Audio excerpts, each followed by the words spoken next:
Activated, your window into how we can change the way in which we aspire for persons with disabilities, how we change our expectations from seeing inability to expecting ability. Activated takes us on a journey of taking lessons from persons with disabilities in how we must do things differently to unleash the contributions persons with disabilities can and must make to building a disability-inclusive Mzansi. Hello, and welcome to our brand new show, Activated, a series that explores disability within the context of a human rights framework. In the show, we will bring you some groundbreaking ideas on innovation, technology, design, art, and so much more. We will also introduce you to some movers and shakers with inspiring stories. So while we bring you content that will expand your mind, we also call upon you to move along with that expansion and join us in flipping the script on disability. Together, we will activate to remove attitudinal, physical, and communication barriers in order to build a better South Africa. I'm your host, Taryn Tomlinson. Let's get activated. My name is Taryn Tomlinson. I'm an accessibility consultant for luxury spaces. Oh, and I happen to be in a wheelchair. But I'm able to travel. Don't look at me and think, shame, she's got it rough. Of course, there are logistics to all of this, and finding help sometimes presents delightful surprises. I just want to live my best life without being restricted or restrained by a wheelchair, and to inspire others to live their best lives. Best day ever! Looking on the bright side, I've always got somewhere to sit. I've got a bucket list full of adventure, the great outdoors, a spot of culture, and changing people's perception around diverse abilities. Oh my gosh. I need to be clear. This is not about being disabled.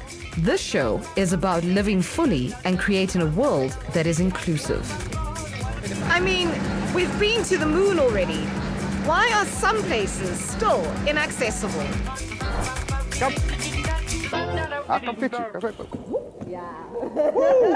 Didn't spill a drop. In today's program, we visit Shop in Soweto, launched with a group of Soweto residents with paraplegia in Baragwanath Hospital.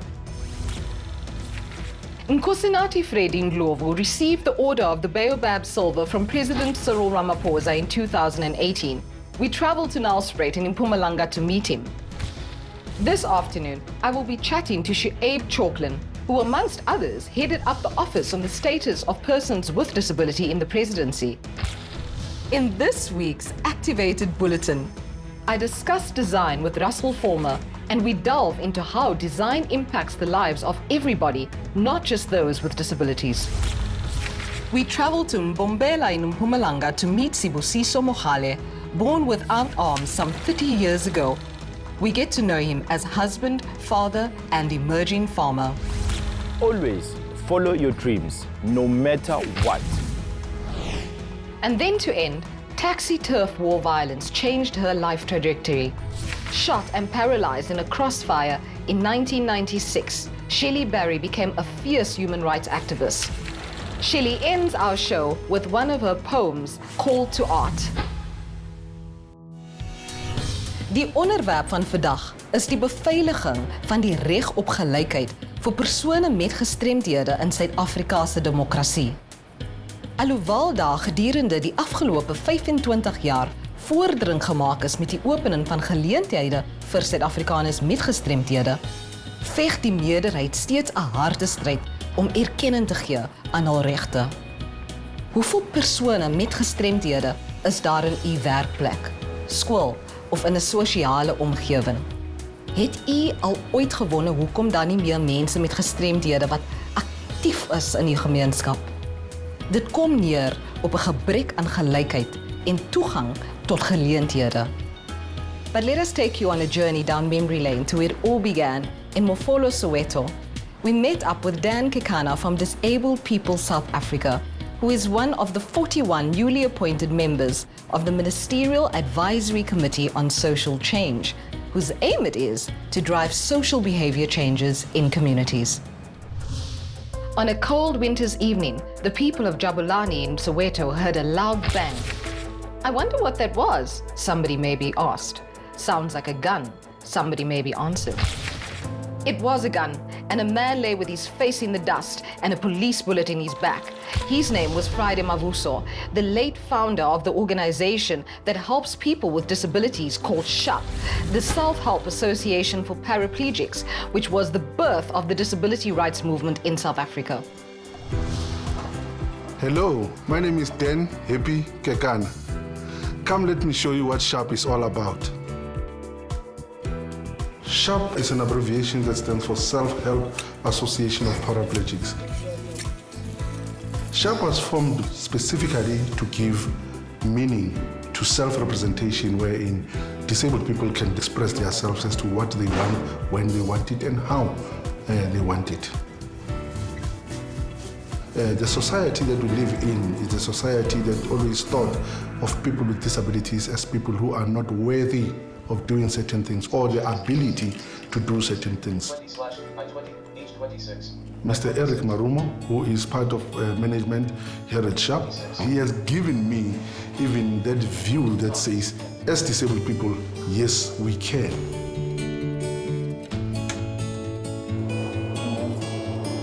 My name is Elias Khatebe, and I'm a welder.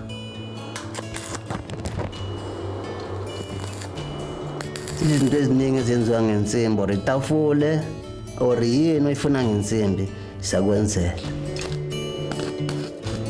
You see, we have a special stay in the disability sector that says, my condition is not a disability. Disability is what the society administers on me. For instance, I'll give you an example. Service delivery offices that we have, a disabled person cannot go in and out of the offices with ease. So they enforce the element of dependence. If universal accessibility norms were taken into consideration, then as disabled people, we wouldn't be having problems that we have. So to change the society's mindset, to lobby the government into making sure that they reach a point where there is disability law, it's very important for a disabled person to thrive and develop. My name is Belina Dibodi. I'm a machinist. I decided to go more sharp because I know more sharp about disabled and a family of really disabled. I shebelane fast, check about to be able, but now I shebela more fast. As disabled people, all we need is just understanding, consideration, and a little bit of a helping hand. We can do so much for ourselves and for all the other people around us that are not disabled.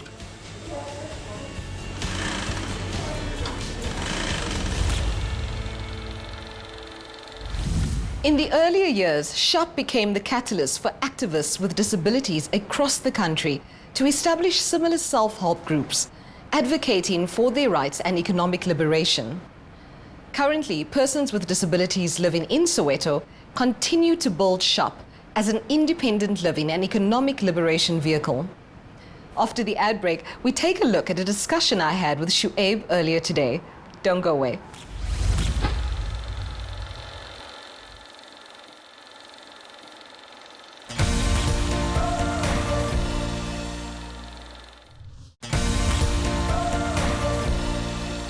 Welcome back to Activated. This week, I'm here with our guest, Shuaib Chalklen, as he helps me unpack our theme of the day, securing the right to equality for persons with disabilities within our democracy. Shuaib, thank you so much that you came along to be my guest, and welcome. Looking back since the birth of our new democracy and all the promises that we had and hopes that we had for persons with disabilities, do you think that it has become a dream deferred? No. Why not? I mean, we are still, many people are still sitting without, their basic needs being met, access to transportation, access to education. Well, I think on education, we're making some progress. Is it enough, though? No, it's not enough. I don't think there's a country in the world that's done enough. And according to you, whose responsibility is it to make sure that we can speed up the process? No, government must do that. Certainly, it's their responsibility. So I'm going to challenge you on that one, because I don't think that it's just government's responsibility. I think it's more society's responsibility. What role do you see society playing?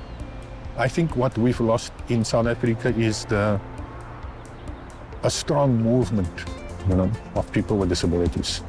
We used to have a strong movement, Disabled People South Africa, DPSA, but now it's reduced to nothing. You cannot have the chairperson of the organization being a civil servant, Yeah. Because an activist is supposed to challenge the state. Yeah. So we've lost that voice. We've become too comfortable. Shuaib, I would like to pick up on that theme again, but before we go back to that conversation, we visit with Nkosinathi in Mpumalanga.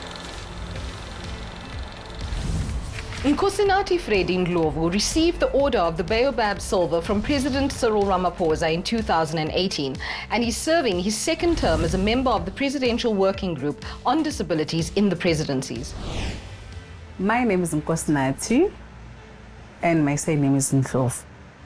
Before school, I was hearing. I was perfectly hearing. Then at the age of 9 years, and I started having meningitis. Then I had to move from the normal school to Philadelphia school, where they were learning sign language. Why? I overcome because I love socializing with people. So I never hid myself at home. So I always went out, go to meetings, workshops. So that's where I knew that I need to fight for my rights as a deaf person. I need to fight for disabled people. I need to voice my struggles. So that's where I started working with people, and we started supporting each other. Then later I established my own the South African Deaf Youth Project. I established that. We fight for deaf youth mostly, and mainstream economic development and skills development, because I want them to have a better life than nothing at all.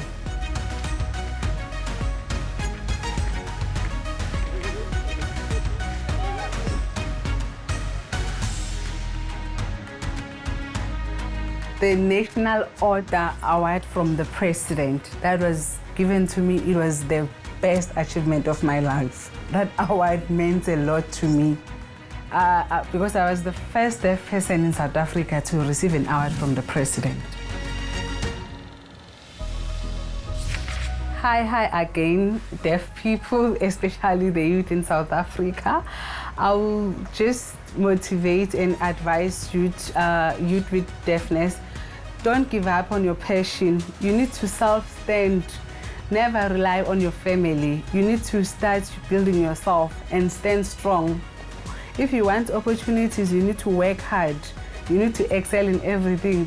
Don't enjoy your normal life. No, it's not right. You need to be strong, and you need to have confidence in yourself. Thank you so much.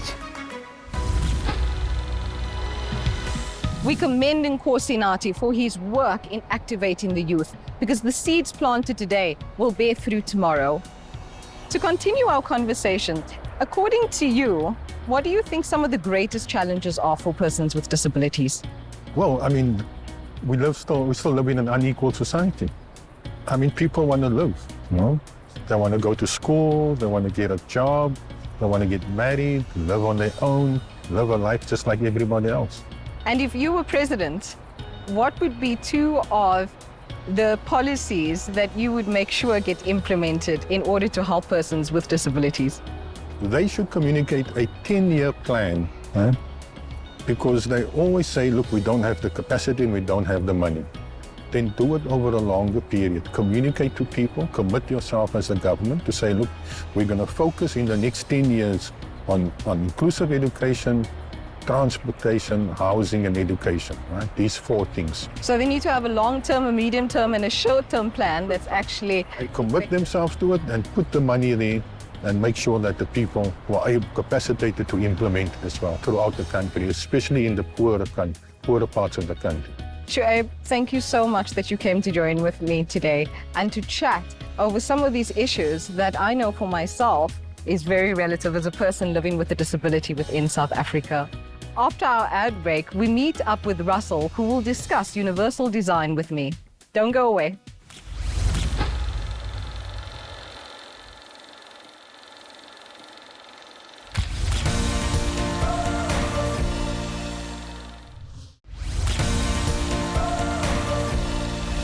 Welcome back.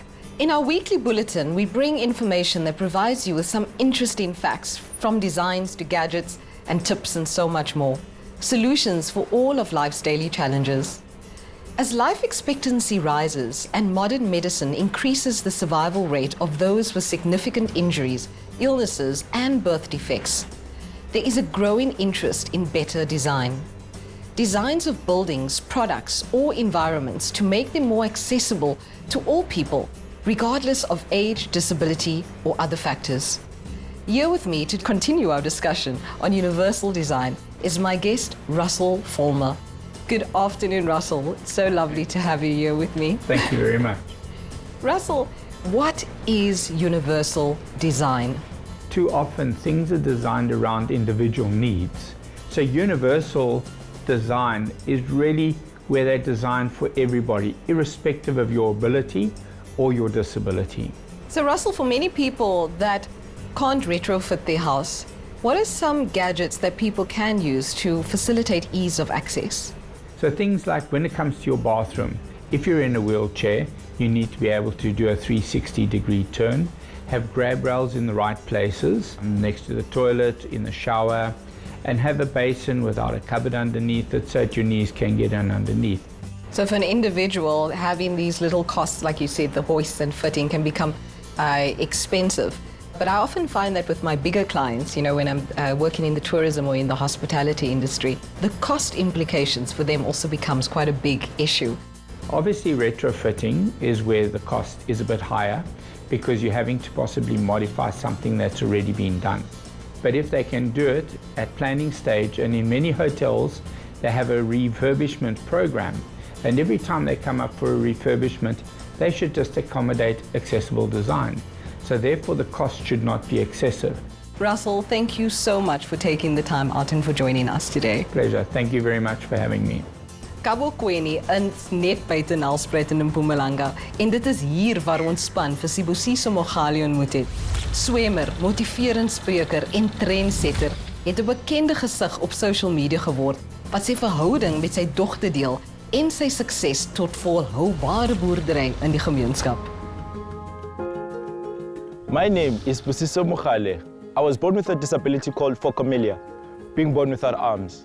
Despite this, it has not stopped me from becoming a successful swimmer, a speaker, a farmer, as well as a father and a husband. Come through, let me show you.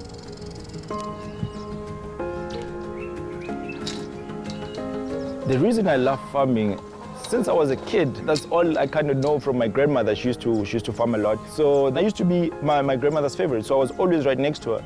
And whenever she would use maybe like a shovel or something like that, I would use my feet, you know. So whenever she would put the seeds in the ground, I would use my feet and follow her around. So I learned that from my grandmother growing up. And the interest was, as I got older, having something that I can call my own, where I can, you know, take charge.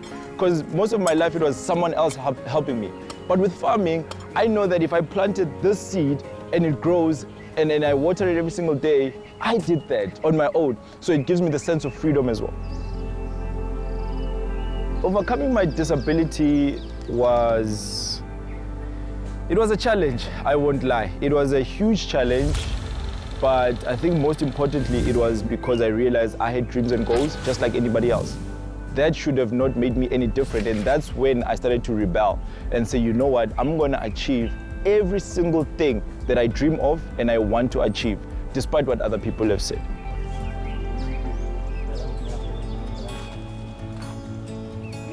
The important things in my life, it's my wife and my daughters. You know, they look up to me for a whole lot of things. You know, being a husband, being a dad is a full-time job. And I want them to grow up and say, you know what, our dad was a hero to us. And they shouldn't look at another man with arms and say, yeah, but we wish he would have been our dad. Let me be the superhero that they deserve. He is a good father. That's the most blessing that I can ask from God. He does everything for us. He's so supportive. I'm an example I would like, to be for a lot of youth. I've had so many gold medals, but I had to work for it. I've had a successful farm, but I had to work for it. My husband, but I had to work for it. I'm a dad, I had to work for it. So nothing comes easy. And I think the young ones need to understand that. So if you don't know how to do it, you always ask. You've got more information than our mothers, our grandmothers, because they never had the information at their disposal. We have, so really the excuse becomes less and less and less. So now the question is, how bad do you want it? How bad are you willing to work for it? Always follow your dreams, no matter what. It is always up to you. Put your mind to it and make sure you do what you need to do. So Sibusiso het ek ook my ouma in die tuin gevolg, maar ek het nooit haar groen vingers geërf nie.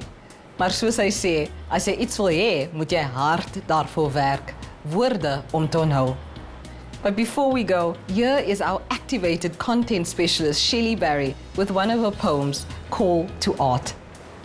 Ons het aan die einde van nog 'n episode gekom. Ek hoop dan vandag se program inspirerend was en dat ons heel denkwyse uitgebrei het. Onthou, volgende week, dieselfde tyd, dieselfde plek. Tot volgende keer, bly veilig. Totsiens.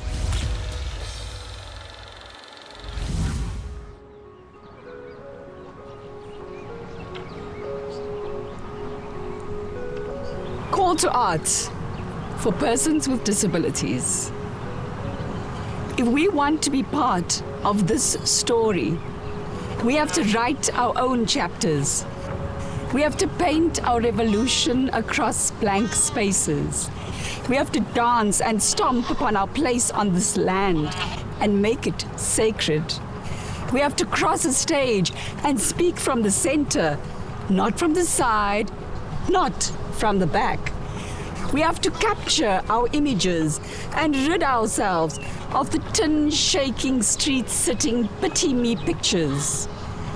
We have to embroider our history on colored cloth and wave flags of freedom. We have to name this apartheid, crush it with our art, prise open a new way with our pens, brushes, feet, voice, cameras, embracing the space we carve and the place we sculpt.